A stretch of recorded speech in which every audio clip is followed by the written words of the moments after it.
Let's use the rational roots theorem to help us find all the real zeros of this polynomial. So in previous examples, they've given us a zero to start with, in which case we were able to use synthetic division and find the other zeros. However, in this case, we don't have anything to start with. And so what we're going to need to do is first make a list of possibilities and then test them using either synthetic division, or what's going to be quicker for us is we're going to use the table on our calculator to find the zeros. So step one is let's make a list of our possibilities. Recall that to make the list of your possibilities, you need to take the factors of your constant term and divide it by the factors of your leading coefficient. And so in this case, factors of our constant term are going to be 1, 2, 4, and 5, 10, and 20.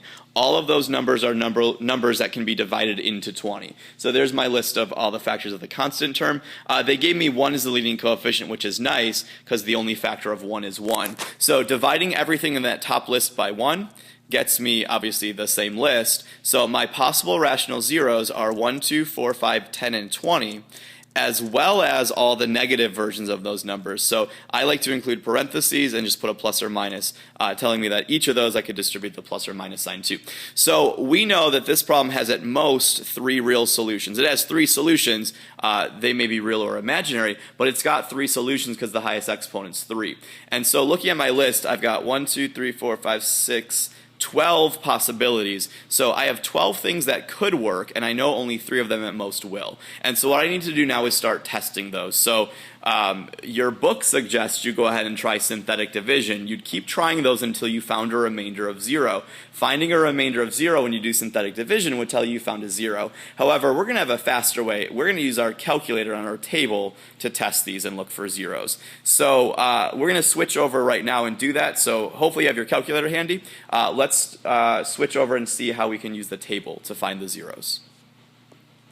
So we've just used the rational roots theorem to make our list of possible rational zeros. And so now what we need to do is test those. We know at most 3 of them are going to work because this problem has 3 solutions. They may not be all rational, but we know at most there's going to be 3. So we have 1, 2, 3, 4, 5, 6, 12 possibilities with a plus or minus, knowing only 3 of them are going to work. So using synthetic division would be one way to do it, but it's going to be time consuming, knowing that our odds of picking one are not very good. And so here's what we're going to do instead. I'm going to use the table on my calculator to help me do this.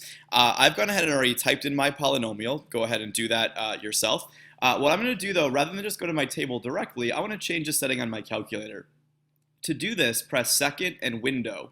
And what I want to do is I want to change my independent variable, my x value, to ask. And so what that's going to allow me to do is actually type in only the x values I want to know. So that way I don't need to scroll through and test all the way up to 20, especially as you start to get fractions, they wouldn't show up anyway. So changing that to ask, watch what's going to happen when I go to my table now. So second graph, the table will be empty, but let's test one of our possibilities. 1 was a possible rational 0. So testing 1, I can see that it doesn't work. If it's going to be a 0, I'm going to get y equal to 0. So I'm looking for zeros in the y column.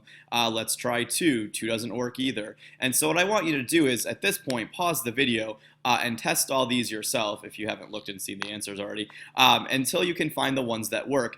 At most, 3 of them will work. So you may not find all 3, but keep testing some until you do. So again, pause the video.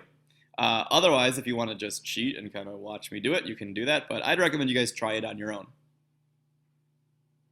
So hopefully you've tested yourself and found your own values, but for example, when I eventually got to 4, 4 worked as one of my possibilities because it came up as a 0, so 4 is one of my solutions.